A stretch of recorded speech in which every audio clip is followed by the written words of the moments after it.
To my channel. बेटा आज 9 अक्टूबर है। क्लास 8 के लिए सामाजिक विज्ञान एसएसटी की वर्कशीट आई है और उसका टॉपिक हमारा चल ही रहा था संसाधन एवं विकास पार्ट 1 संसाधन के बारे में हम पढ़ेंगे। चलिए आज हमारी वर्कशीट 5 है नवीकरणीय प्राकृतिक संसाधनों का संरक्षण। प्राकृतिक संसाधन मतलब जो हमें प्रकृति से मिले हैं उनका संरक्षण। संरक्षण मतलब उनका बचाव हम कैसे कर सकते हैं। चलिए पढ़ते हैं। हमने जाना कि संसाधनों का संरक्षण हमारे लिए क्यों ज़रूरी है। इन संसाधनों में बहुत से ऐसे हैं जिनका कितना भी प्रयोग करो वो कम नहीं पड़ते। बहुत से ऐसे हैं जो एक बार प्रयोग कर सकते हैं जिनको दोबारा नहीं बनाया जा सकता है। हम क्रमशः नवीकरणीय और अनवीकरणीय संसाधनों के नाम से जानते हैं। चलिए अब हम पढ़ते हैं अनवीकरणीय और नवीकरणीय संसाधन क्या हैं। सबसे पहले हम पढ़ेंगे नवीकरणीय संसाधन। नवीकरणीय संसाधन कौन से संसाधन होते हैं? वे संसाधन जो शीघ्रता से नवीकृत अथवा पुनः पूर्व अवस्था में आ जाते हैं। मतलब वो संसाधन बेटा जो चीज़ें हम यूज़ करते हैं और दोबारा से हमें जल्दी से वो मिल जाती हैं।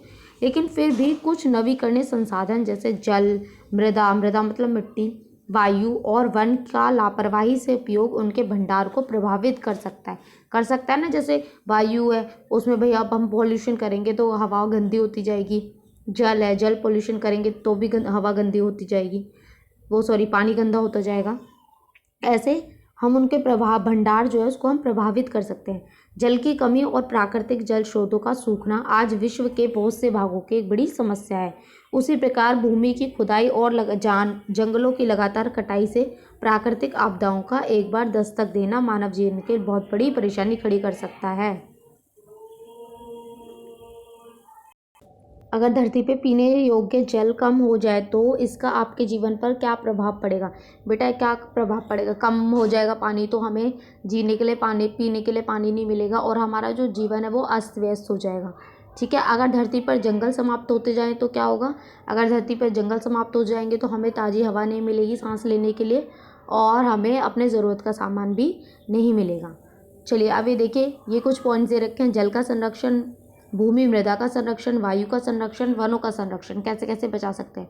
जल का संरक्षण कैसे कर सकते हैं? जो पीने का पानी है उससे हम गाड़ी सड़क धोने का काम ना करें और दैनिक काम जो होते हैं नहाना, कपड़े धोने के समय में पानी बेकार नहीं करना चाहिए। आपको ये 3 पॉइंट और लिखने हैं आपको अपने हिसाब से सोच के कि हम कैसे पानी को बचा सकते हैं। ठीक है। भूमि मृदा का संरक्षण कैसे कर सकते हैं? उपजाऊ भूमि को कृषि कार्य के लिए प्रयोग करके बंजर या कम उपजाऊ भूमि को प्रयोग मकान बनाने में कर सकते हैं, प्लास्टिक का उपयोग ना करके। और यहाँ पे आप 2 पॉइंट और कोई भी लिख सकते हैं। ठीक है। वायु, हवा को बचाव कैसे कर सकते हैं?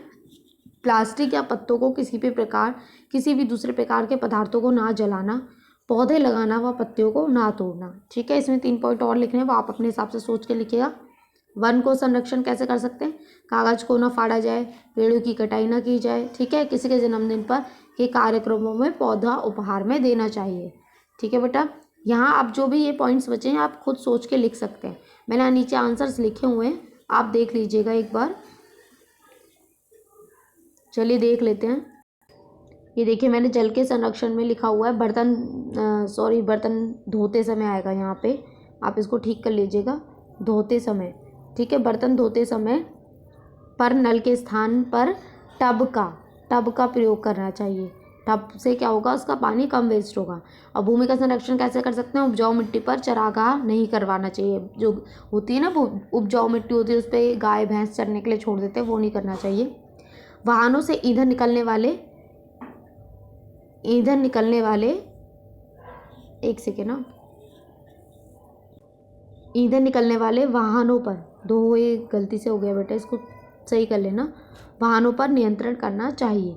लकड़ी से बनी वस्तुओं को कम से कम मात्रा में उपयोग करना चाहिए। इसके अलावा और भी पॉइंट्स हैं इसमें जो मैंने लिखे हैं, ये देखिए। शेविंग करते समय नल बंद रखना चाहिए, ज़रूरत के हिसाब से पानी यूज़ करना चाहिए। मिट्टी की सुरक्षा के लिए फसलों का हेरफेर करके उन्हें उगाना चाहिए। प्लास्टिक के कचरे को मिट्टी में नहीं दबाना चाहिए। प्रदूषण फैलाने वाली फैक्ट्रियों को शहर से दूर लगाना चाहिए। खुले में कूड़ा नहीं जलाना चाहिए। जंगल की आग को नियंत्रित करके अधिक से अधिक पौधे लगाने चाहिए।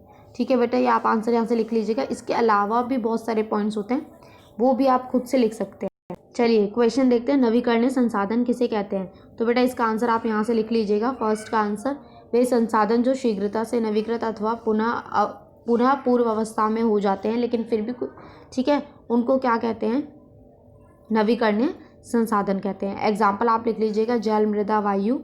ठीक है, चलिए क्वेश्चन 2 देखते हैं। पानी के दुरुपयोग को कैसे रोका जा सकता है? तो बेटा पानी का दुरुपयोग के लिए आप ये पॉइंट लिख लीजिएगा, मैंने जो 2-3 पॉइंट और लिखा है वो भी लिख लीजिएगा इसमें। फिर जंगल के संरक्षण के लिए भी आप यहाँ से लिख लीजिएगा, और जो 2-3 पॉइंट मैंने बताए वो लिख लीजिएगा। 3 का आंसर यहाँ से हो जाएगा आपका। 4th, भविष्य के लिए संसाधन संरक्षण क्यों ज़रूरी है? क्यों है ज़रूरी? देखिए, संसाधन अगर ख़त्म हो जाएंगे तो आगे जो भविष्य में आगे जो पीढ़ी आने वाली है, आगे जो जनरेशन आने वाली है, उनको ये सब संसाधन नहीं मिलेंगे तो उनके लिए मुश्किल हो जाएगी। संसाधनों को भविष्य के लिए सुरक्षित करना बहुत ज़रूरी है, क्योंकि यदि संसाधनों को संरक्षित नहीं किया गया आने वाली पीढ़ी के लिए तो हम कुछ नहीं बचा पाएंगे, सारे के सारे संसाधन खत्म हो जाएंगे, यहाँ समाप्त हो जाएंगे। ठीक है बेटा, प्रदूषित हो जाएंगे, यहाँ पे आएगा प्रदूषित हो जाएंगे। ठीक है, या फिर प्रदूषित हो जाएंगे और वो उपयोग के लिए नहीं बचेंगे। ठीक है बेटा, आई होप आपको वीडियो समझ आई हो, पसंद आई हो तो चैनल को सब्सक्राइब कीजिए, लाइक कीजिए और कमेंट कीजिए। Thank you.